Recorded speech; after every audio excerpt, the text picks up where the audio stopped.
you'll probably be aware that local government reorganisation is taking place in England, and all the remaining county and district councils are being abolished, along with the smaller unitary authorities like Rutland.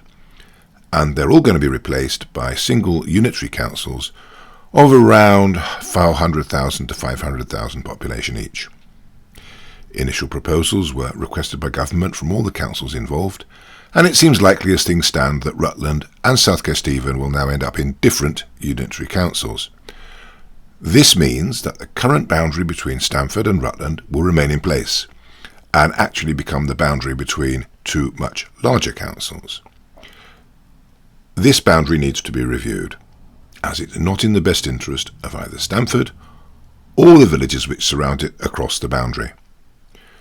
Just how dysfunctional this boundary is was highlighted recently during all the debates which took place about the 600-home Quarry Farm housing development, which is on the edge of Stamford's built-up area, but is across the border in Rutland, so effectively Stamford is being extended into another county. This development will contain over 100 affordable homes, but because the development is in Rutland, none of them will be allocated to people living in Stamford. The people living on the new development will undoubtedly use public services in Stamford, such as the leisure pool, the arts centre, the public parks, the library, the weekly markets, and the local roads, but pay nothing in council tax towards their upkeep, nor will they have a say in their future through any democratic process, such as electing the local councillor. Furthermore, because they're not in Lincolnshire, they can't have access to the nearest social housing and sheltered housing in Stamford run by SKDC, nor to the adult social care and children's services provided by Lincolnshire County Council in Stamford. So long as this Stamford-Rutland border remains in the same place, these same problems will reoccur every time there's a new housing development proposed on the edge of Stamford. This is clearly not consistent with the principles upon which local government organisation is based, which requires logical geography underpinning efficient and equitable provision of local services in the future. This logic clearly points to any town having all of the surrounding villages which it serves all within the same local authority area. And there are other issues. The A1 is a strategic route, and only 11 miles of it is in Rutland.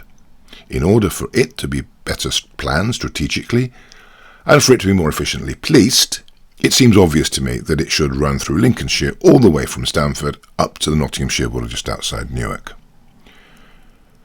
Including these villages with Stamford will boost the population of southwest Lincolnshire overall, thus strengthening the case for a new local household waste recycling centre and the provision of a full urgent treatment centre at Stamford Hospital. A more logical geography will also allow better planning and provision of additional school places and bus routes and services. It should also make the provision of police and fire services more efficient and logical too. So what am I asking for? Well, I'm asking that the Boundary Commission be instructed to carry a review out of the boundary with a view to having the A1 and all of the Rutland villages to the east of it, including Casterton, Ryle and Essendine, included within the same new local council area as Stamford, and reviewing whether any Rutland parishes which adjoin the A1 on the west side should also be included, if they ask to be included within the review. Based on all the evidence I've seen and the conversations I've had with many people, this seems to me to be the fairest thing to do. So I've started a petition. You can sign it here. Please take a look and sign and share if you agree. Thank you.